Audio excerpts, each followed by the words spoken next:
Кирешесин гана ойлогон айрым финансылык кредиттик мекемелер кредиттин реалдуу наркын жашырышат.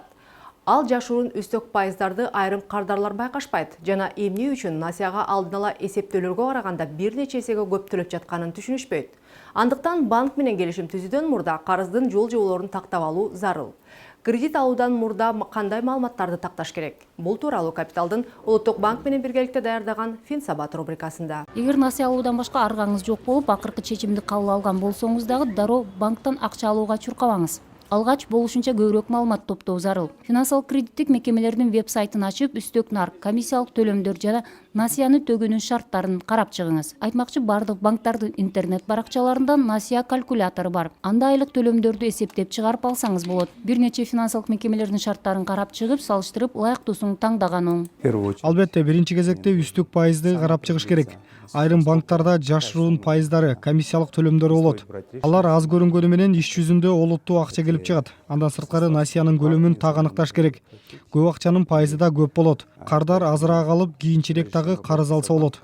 Клиент сам должен рассчитать. Банктын кызматкерлерине барып туруп эле сиз суроолор берсеңиз болот. Алар түшүндүрүп берет.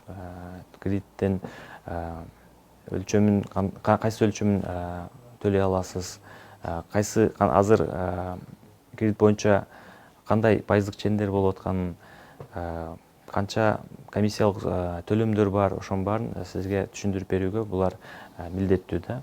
Жылдык үстөк пайыздын гана эмес, жылдык эффективдүү үстөк пайыздын дагы көлөмүн аныктап алыш керек. Анткени эффективдүү үстөк пайыз насыянын жыйынтыктоочу наркы. Ага комиссиялык жана башка төлөмдөр дагы кошулат. Булардын баары негизги маалыматтар баракчасында ачык көрсөтүлөт. Ар бир банк аны кардарга бериши керек. Экинчиден, комиссиялык төлөмдөрдүн өлчөмдөрү, үчүнчүдөн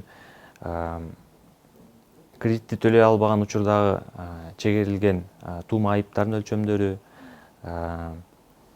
андан тышкары сиздин графикке ылайык төлөй турган бир айлык төлөмдөрдүн суммалары, ошол негизги маалыматтарды билүү зарыл болуп эсептелинет. Банк менен насыяны төлөөнүн жолдорун да алдын ала аныктап алуу зарыл. Сизге кайсы жол? Аннуиттик же жиктелген туура келеби? Кардар катары укуктарыңызды белгилеп алыңыз. Келишимге кол коюудан мурда аны менен шашпай таанышыңыз. Айтмакчы, банктар келишимдин долбоорун кардарга алдын ала бериши шарт.